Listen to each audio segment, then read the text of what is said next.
চিত্রনায়িকা পরিমণির সঙ্গে অবৈধ সম্পর্কের জেরে এবার চাকরি খোয়ালেন অতিরিক্ত পুলিশ সুপার গোলাম সাকলাইন। পরীর সঙ্গে সম্পর্কের সময় গোয়েন্দা গুলশান বিভাগের এডিসির দায়িত্বে ছিলেন তিনি।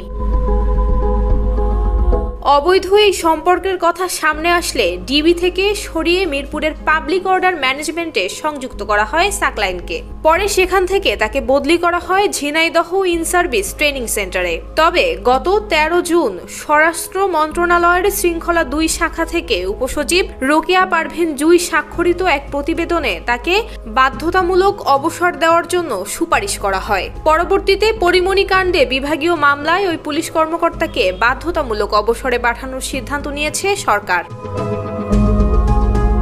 ওয়ালটন ফ্রিজ কিনে অনেকের মতো আপনিও হয়ে যেতে পারেন মিলেনিয়াল।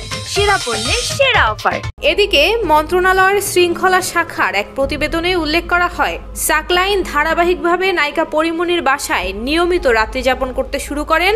বিভিন্ন সময়ে নায়িকা পরিমণির বাসায় সাকলাইন অবস্থান করেছে বলে মোবাইল ফোনের ফরেনসিক রিপোর্ট দেখেও প্রমাণ পাওয়া যায়।